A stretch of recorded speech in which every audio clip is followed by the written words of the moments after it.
Welcome, everybody, to the last Coach and Bro show of 2024. That's right.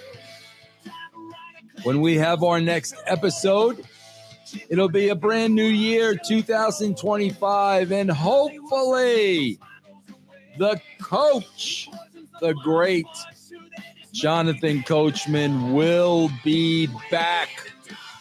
Been carrying him on my back the last couple of weeks, and man, my back is killing me, bro. But the coach will be back, hopefully on our next show. Hope everybody's doing great out there. I hope you had a great holiday.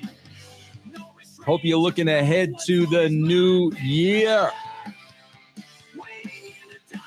But I got some news that we are going to discuss today. I got a couple of hot topics that I have pulled out just for you. You know, guys, I would love to sit here and say, man, 2025 is going to be great for everybody. We are going to have one hell of a year for 2025. You know, man, 2025, everybody starts off with their New Year's resolutions. You know, whether it's the diet or the working out, whatever it is, we look ahead to the new year with hope and promise. And we all want to start off on the right foot. We all want to start off with positive outlooks and positive energy. However, as I look into the immediate future, I see despair. I see depression. I see darkness on the horizon. Because as we look ahead to 2025, we are looking dead in the eye of 6 hours of WWE programming a week. 6 hours more if you want to include NXT. Because let's face it, man, NXT is WWE. That's right. Starting next Monday, Raw moves to Netflix and becomes 3 hours. And starting this Friday, SmackDown becomes 3 hours on the USA Network. God, bro, 6 hours of the WWE. I don't care how much of a mark you are. I can't imagine watching 6 hours of anything, perhaps outside of sports, because 2 NFL games would be 6 hours. 3 Major League Baseball games would be 6 hours. I get that. 2 wrestling shows, 6 hours in 1 week. Man, just saying that, bro, I feel like I want to vomit in my own mouth. It was such a pleasure when, for the last month of December, Raw actually went down to 2 hours on the USA Network. Oh my God. What a freaking huge difference between 2 and 3 hours. And bro, even the 2 hours, they had a very, very difficult time filming. Man, in those 2 hours, you saw a lot of packages for Raw on Netflix, for Saturday night's main event. These shows were loaded with packages in the 2 hours. And let's be honest. Yes, bro, the packages were for promotional purposes, but the packages were also to eat up time. And when you watch Raw and you watch SmackDown, a lot of time they are in eat up time mode. What that means is a lot of packages, long matches, backstage segments that don't mean anything, repeated storylines, everything, man. Every time I watch a WWE show, the first takeaway for me is this freaking thing goes on forever. It is so drawn out, bro. It's like taking a piece of silly putty. You guys know what silly putty is, bro? Look it up. And just stretching it out and stretching it out and stretching it out until it can go no longer. You know, for a little bit of a while there, for about a month, like I said, Raw was 2 hours and SmackDown was 2 hours. And they were both too long, bro. 4 hours they couldn't fill. And now they're going to fill 6 hours with what? With what? And my main concern is really Raw on Netflix. Because I review the Raw show with Dr. Chris on Sportskeeda as soon as it's over. Then I do a longer review with Ben Heyman and Stevie Richards on russosbrand.com. I like to get their perspective. But how it would work for me is the following. Raw would be on here in Colorado from 6 to 9. What that meant was I would record the show. Then I wouldn't have to start watching the show till 7:30. So from 6 to 7:30, I fast forwarded through all the shit that meant absolutely nothing. And literally by 8:15, I'm caught up. I'm at real time at 8:15. So I did not sit there and watch 3 hours of Raw. I couldn't have. There's no way, man. Listen, man, I don't know what kind of lives these marks lead, whatever. I don't know who's got the time to sit through 3 hours of freaking professional wrestling. That stinks, by the way. But again, it's 3 hours of anything. Who's got that kind of free time? I don't. So I don't know if Netflix is going to be able to give me that same option. I don't think I can record Netflix. I've never recorded anything on Netflix. It's a streaming service. So I don't know what I'm going to do. Are you telling me I'm going to have to be sitting in front of my television watching Raw, watching SmackDown for 3 freaking hours? Oh my God. Listen, man, that sounds agonizing to me. Absolutely agonizing. I don't know a roundabout. I don't know a way out of this. Reviewing these shows is part of my job. I promise you, if I was not getting paid good money to review these shows, I would not be watching them. I don't know. I don't know. I'm telling you right now. I'm giving everybody a heads up right now. I do not know how long I can be watching 6 hours of wrestling. It seems like an eternity. But we shall see. And forget about the issues I'm having.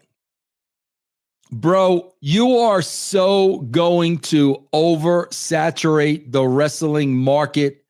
It's already oversaturated to begin with, bro. With all these AEW shows, all these WWE shows, with all these shows, there's way too much wrestling on television. The product has been way watered down. Casual fans have left. And quite frankly, I don't know how long even marks are going to be able to endure this amount of content. Guys, do you remember when WCW and Eric Bischoff ran NWO into the ground? Remember that, bro? Remember when Thunder was added, bro? Remember when Thunder was added at TBS and Nitro really was watered down and was really much less significant than it had been prior to Thunder? You think that's not going to happen here, bro? You don't think that this product isn't going to get even more watered down? And what's it all about, man? It's all about serving masters. If somebody has a check to offer the WWE, they're going to take that check. And that's business, man. I understand that. But is it good business to bastardize your product? Because you are taking the chance of losing viewers. If it feels like a watered down product, if it feels like the NWO just being repeated and stretched out to nausea, you are going to lose people. And again, man, you got a hefty paycheck from USA. You got a hefty paycheck from Netflix. Nobody is arguing that. Nick Khan made some kick-ass deals. Good for him. Good for everybody in that company. But my God, if 4 hours of television was too long, what is 6 hours going to feel like? Man, there was an old saying. I used to sit at Vince McMahon's, living room table. And I can't tell you how many times I was reminded of less is more, less is more, less is more. And those words came directly from Vince McMahon himself. Less is more. Well, bro, 6 hours is more than 4 hours. But Vince McMahon is not there anymore to say less is more. You got a lot of greedy people, man. You got a lot of greedy people where even all the money in the world isn't enough. And I get it, man. I get it. WWE is printing money. I get it. They know how to make deals. They're the only game in town. They're a monopoly. I get it. But would I ever make the decision, the conscious decision, to bastardize and water down my product? Me personally, I would not do it. I wouldn't do it. To me, protecting the product and the quality of the product would be the most important thing.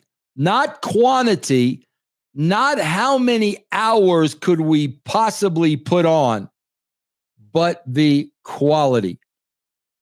These shows being good, these shows being must-see TV.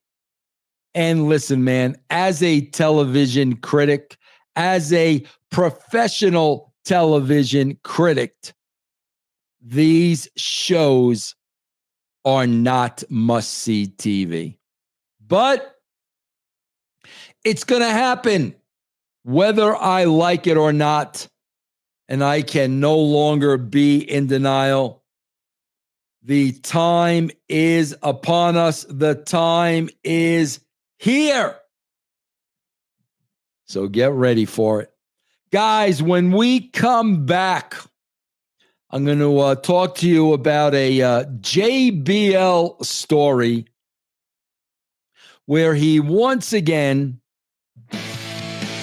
firmly plants his lips on the arse of one Vincent Kennedy McMahon. I'm going to share this story with you, and it involves how Vince handled the WWE during COVID and JBL's feelings about that. Don't go anywhere. I got a lot yet that I want to talk about. We're going to get it all out here, bro. I am going to get it all off of my massive chest. I am going to say a lot of things that a lot of people don't like to hear. I'll be right back. I am back, everybody. Welcome, welcome, welcome, man. This is Vince Russo's Before Your Head Explodes. And remember, man, if you like what you hear here. No, this is not Before My Head Explodes. That's my other show, bro. That's my other show, my non-wrestling show right here on this channel. This is the Coach and Bro Show. This is where we discuss wrestling. And if you like to hear me discuss what I did for over 30 years, not being hooked up to any company, bro, so I have zero bias, you can go to russosbrand.com where I do shows every day of the week. You can go to patreon.com/Russo TWC. Get a free week of the brand.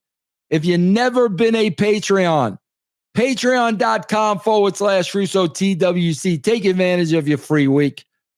And of course, you want to promote the great Coach on DTL, Driving the Line.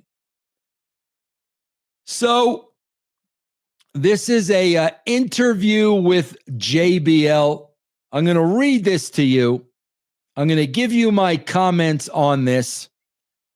These are JBL's comments concerning how Vince McMahon handled the COVID era.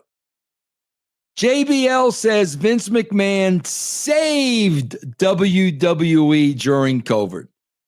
Everybody wanted out of those contracts, and you marks cheered when he got fired. It's no wonder we advocated for him to come back. WWE Hall of Famer John Bradshaw Layfield recently offered a behind-the-scenes glimpse into the tumultuous period of the COVID-19 pandemic, specifically highlighting Vince McMahon's controversial decision to continue running WWE shows without an audience. Remember those shows, bro? Remember how bad those shows were, bro? Speaking on the Something to Wrestle With podcast, JBL not only defended McMahon's choices, but also detailed his own return to the commentary desk during that era. The pandemic brought the world to a standstill, and the sports and entertainment industry was not spared. Live events were canceled, and uncertainty loomed large. Amidst the backdrop, Vince McMahon made the bold and, at the time, highly criticized decision to keep the WWE machine rolling. JBL, was that really a bold decision, bro? Or was it a greedy decision? Was it an I don't give a shit about anybody on my roster, but I do give a shit about the almighty buck?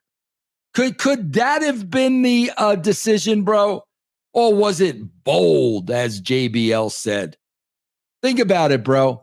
If your wife is working for that company and she is out on the road during COVID, would you consider that bold? Or would you consider a very, very, very, very greedy boss? During this uncertain time, McMahon reached out to JBL, requesting his return to provide a familiar voice for the audience. During COVID, Vince called me and he said, I need an old voice on television. Are you coming? You know I am, I said. Yeah, because JBL's got no other life outside of wrestling. So, yeah, you know he is, man. Vince McMahon says, jump. You say, how high, bro? You want me there in the middle of COVID? I'll be there, bro, because I'm a mark for you and I am a mark for the wrestling business. I don't give a shit about my health. I don't give a shit if I drop dead. I don't give a shit if I catch COVID and give it to everybody else. I could care less. Vince McMahon wants me. There's one question and one question only. Where? Where do you want me? When do you want me there?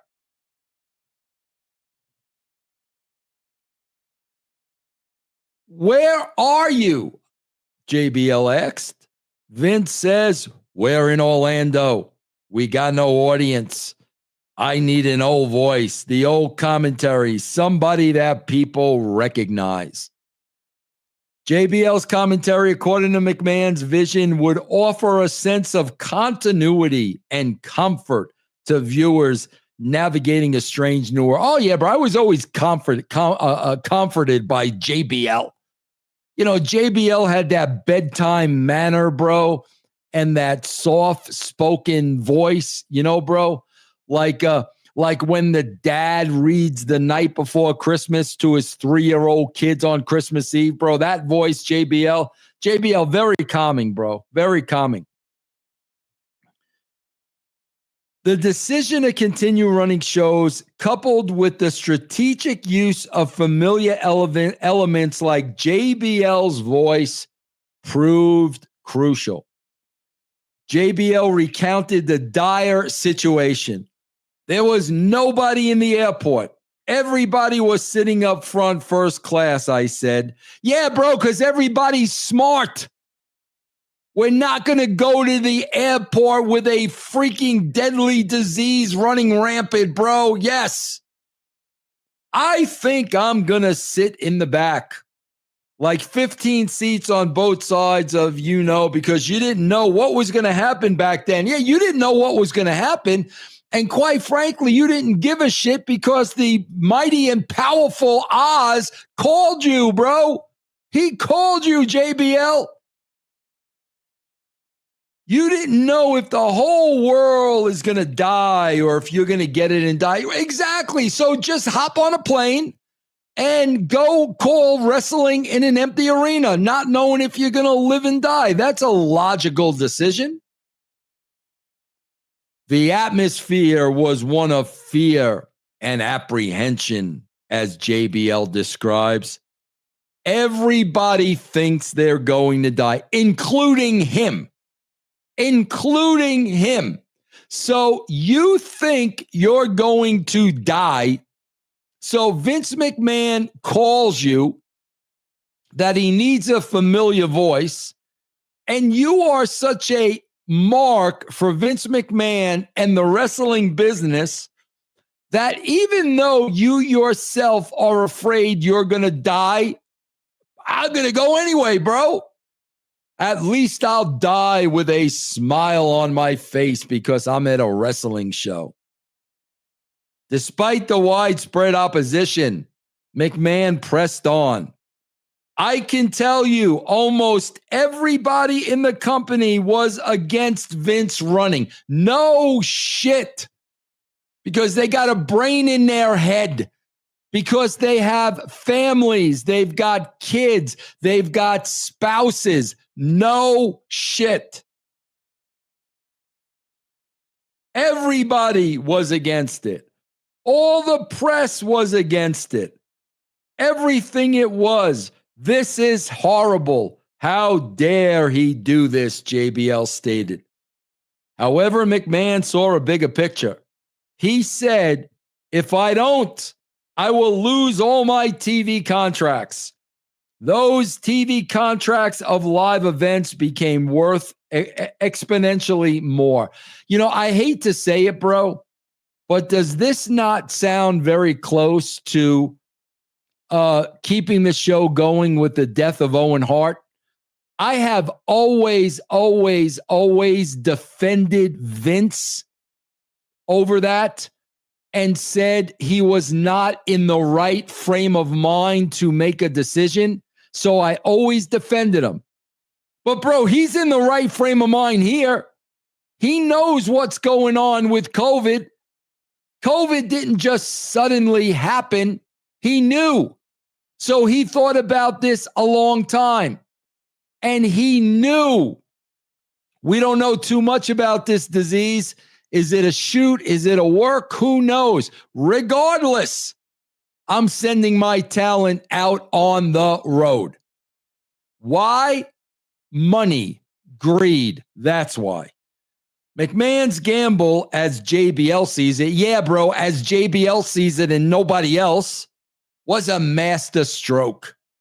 By fulfilling the terms of the TV contracts, even without a live audience, WWE secured its financial future.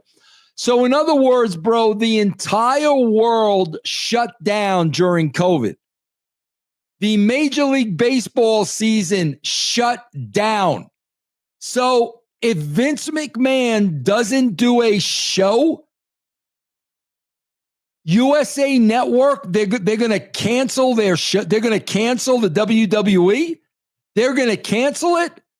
They didn't cancel Major League Baseball, bro. They went back on the same networks. Does that make any sense to anybody? With COVID running rampant and nobody knowing the danger and trying to be as safe as possible, the networks are going to sever ties with the WWE if we have best of shows. You thought they're going to be worth exponentially less is what you thought during COVID because we didn't know if the world was ending or not. This is JBL saying we didn't know whether the world was ending or not. So I'm going to hop a plane and go to call a wrestling event with nobody there because Vince McMahon called and I'm in love with him and I am a total mark for wrestling. Wow. Everybody wanted out of those TV contracts. How did he know, bro? What, JBL deals with the networks now? JBL emphasized, but because he did that, he got these billion-dollar TV contracts out of it. Yeah, bro, hate to break the news to you. That's got nothing to do with it. Putting your talent in jeopardy during COVID had nothing to do with getting these billion-dollar contracts. Maybe you want to believe that, JBL, because Vince McMahon is your Lord and Savior, but it's absolutely ridiculous. He saved the freaking company with that. JBL summed up McMahon's leadership during these challenging period with high praise. It was unbelievable what he did by doing all that. Vince, his entire life, has constantly been one step ahead of everybody and everything else in the wrestling business. Oh, my God, bro. What a freaking kiss ass and a freaking mark. We've got a pandemic sweeping the country. People are dying. We don't know really the extent of it. Like I said, bro, yes, a lot of this was worked, but yes, a lot of people did die. and a lot of people worked from home, and a lot of companies were shut down. Baseball was shut down, but Vince McMahon is an absolute genius, bro, because he's going to put his entire roster at risk so the show may go on. Now, do you understand why I labeled JBL a mark? Is it a little bit more understanding to you? I'm going to tell you about more marks when I come back. I'm going to tell you about the latest AEW Scrum. Right after this, don't go anywhere. I am back, everybody. This is Vince Russo. This is the Coach and Bro Show. Just the Bro Show today. Hopefully, Coach will be back by Thursday. I look forward to having him on here again. Guys, I wanted to remind you, support Coach on DTL, Driving the Line. You can support me on russosbrand.com. And if you've never been a Patreon member, bro, get a free week right now. Patreon.com/Russo, TWC. It will cost you nothing, zero, zip. Patreon.com/Russo, TWC. So AEW had a pay-per-view over the weekend. I think it was called World's End. And of course, at the end of World's End, so I guess the world really didn't end because there was a scrum after the show. So AEW World's End, I guess that's a false advertising, but nonetheless, we had our Mark Scrum after the show. This is where AEW gives credentials and press passes to anybody that does a wrestling podcast. Anybody. That's all you got to do, bro. That's the only requirement. If you do a wrestling podcast, bro, even if 10 people listen to it, we are going to give you a credential. You're going to get to sit in this room, bro, with other marks, and you're going to get to ask Tony Khan questions. So there was this one question by somebody from the Wrestling Observer, Dave Meltzer's baby. And my God, bro, you got to go back and listen to this. I'm sure we're going to be covering this and playing the video of this on Castrating the Marks. You guys can get Castrating the Marks on russosbrand.com. We just did our 400th episode of the show. But Tony Khan is fed a softball question pertaining to all the online negativity concerning AEW. And how does Tony Khan feel with, all the money AEW just made from the rights deal with TBS and TNT, and they're having their most profitable year, and 91,000 tickets were sold in London 3 freaking years ago. And everything is so positive. And the company's hotter than ever. And how does Tony Khan feel about his own fans ripping the product to death? This was the softball of all softballs. Tony Khan knew it was coming. I'd even bet that Tony Khan wrote the question out himself. I would not put that past Tony Khan that he wrote the question out himself. But these scrums, and now you're putting plants in the crowd. You're telling them what to ask.